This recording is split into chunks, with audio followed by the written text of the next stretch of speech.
సభ కాదు, ఇది కౌరవ సభ. మళ్ళా క్షేత్రస్థాయిలో నేను గెలిచి ఈ హౌస్కి వచ్చి గౌరవ సభగా ఈ హౌస్ నడపతానని ఆలోచన చెప్పాడు. ఈరోజు ఆ మాట నిలబెట్టుకున్న పార్టీ ఎన్డీఏ ప్రభుత్వం అని చెప్పి కూడా నేను మీకు తెలియజేస్తున్నా. అందుకనే దిశ ఈరోజు ఇంకొక మాట కూడా మీకు చెప్పాలి. అప్పుడప్పుడు చెప్తే అవసరం కూడా అనిపిస్తుంది. ఇంకా నా మాటలు ఎన్నవాళ్ళు కొంతమంది ఉంటారు.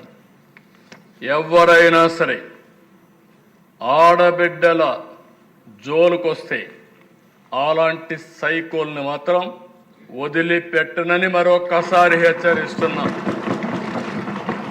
ఎవడైనా సరే హత్యా ప్రయత్నం చేయడం కానీ, ఆడబిడ్డల్ని అగౌరవపరచడం కానీ, ఆడబిడ్డల పైన సోషల్ మీడియాలో ఇష్టానుసారంగా వ్యాఖ్యలు చేయడం కానీ చేస్తే మీరు ఎక్కడున్నా సరే ప్రపంచంలో పట్టుకొచ్చి మిమ్మల్ని శిక్షించే బాధ్యత ఈ ప్రభుత్వాన్ని మరొకసారి హెచ్చరిస్తున్నా. ఈరోజు అధ్యక్ష ఇదే కాదు, డ్రగ్స్, గంజాయి, ఎట్టి పరిస్థితుల్లో కూడా గంజాయి డ్రగ్స్ లేనటువంటి ఫ్రీ స్టేట్గా చేసే బాధ్యత మంది. గంజాయి తీసుకున్న వాడికి కానీ, డ్రగ్స్ తీసుకున్న వాడికి కానీ భార్య తల్లికి కూడా వ్యత్యాసం తెలియదు. అందుకే ఇక్కడ ఏమాత్రం కూడా రాజీ లేదు, జీరో టాలరెన్స్ అని చెప్పి కూడా నేను మీకు తెలియజేస్తున్నా. ఈరోజు ఇక్కడ చూస్తే హౌస్లో కూడా మహిళలు నేను చూశాను అధ్యక్ష. ఓసారి ఎన్ని ప్రయత్నాలు చేసినా ఇంకా ఈ ఎకో సిస్టంలో ఫిట్టింగ్ కావడం లేదు. 175లో నేను ఎత్తి పరిస్థితిలో సీట్లు ఇవ్వాలని 22 మందికి ఇచ్చాం. 20 మంది గెలిచారు, జనసేన ఒకరు గెలిచారు. 21 మంది ఈరోజు గెలిచారంటే అది మహిళల పట్ల తెలుగుదేశం పార్టీకి, ఎన్డీఏ గవర్నమెంట్కి ఉండే అభిమానం అని చెప్పి కూడా నేను మీకు తెలియజేస్తున్నా. ఇంకా రేపు రాను పెరుగుతారు. ఈసారి డిలిమిటేషన్స్ వస్తున్నాయి కాబట్టి మీరు కూడా కాంపిటీషన్లో ముందుకు పోవాల్సిన అవసరం ఉంది. మగవాళ్ళు కూడా కాంపిటీషన్లో ముందుకు పోవాల్సిన అవసరం ఉంది.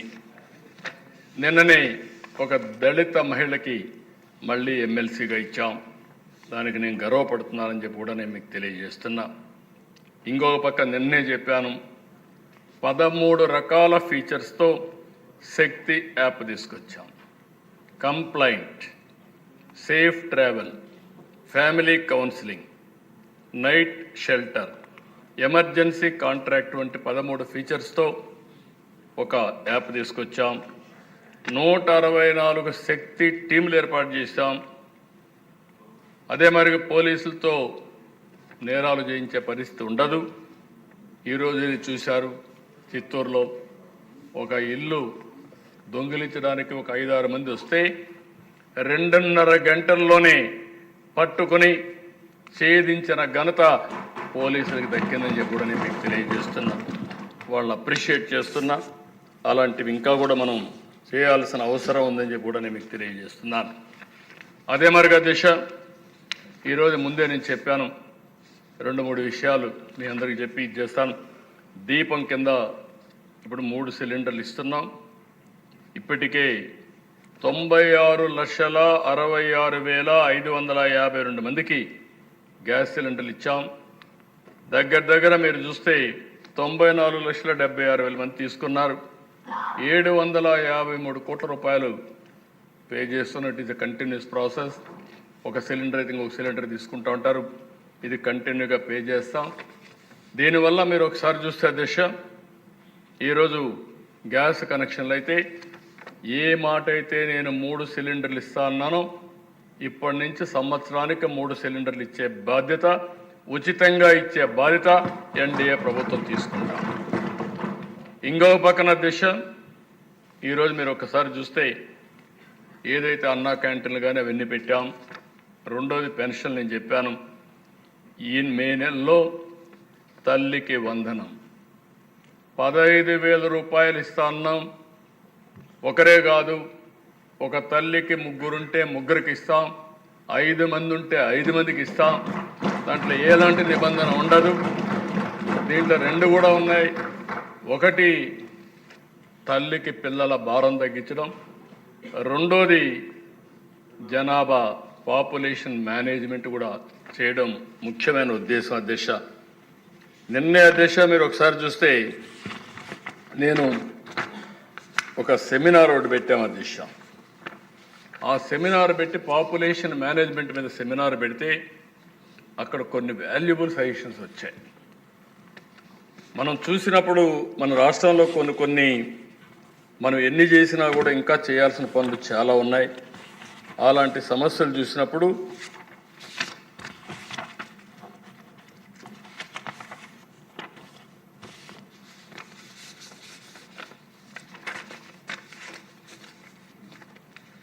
ఒక పక్కన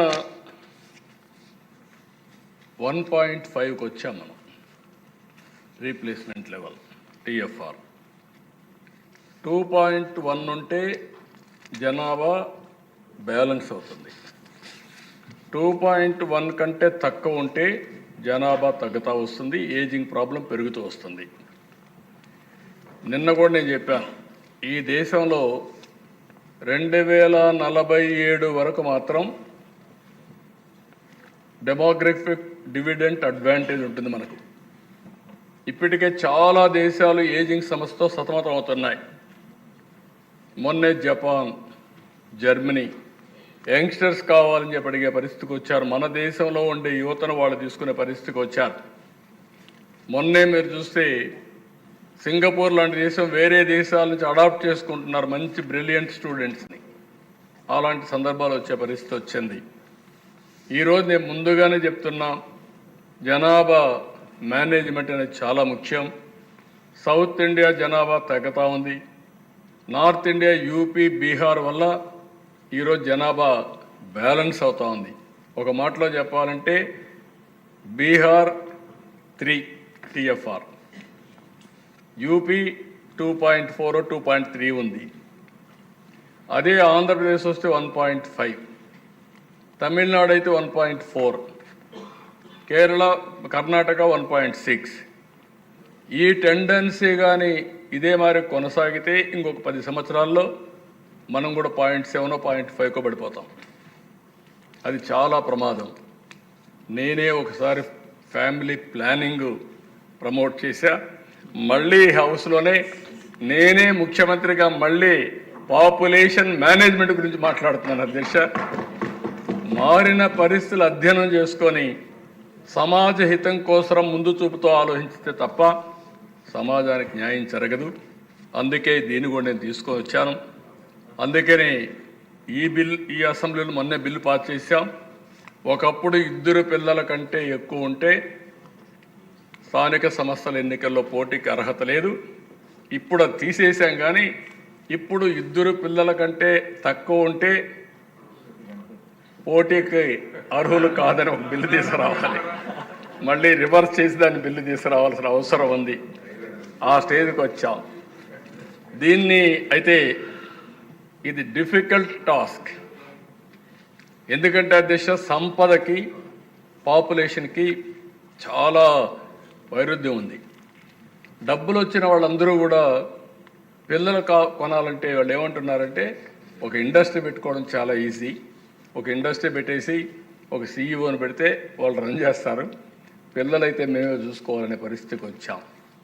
రెండోది డబల్ ఇన్కమ్, నో కిడ్స్.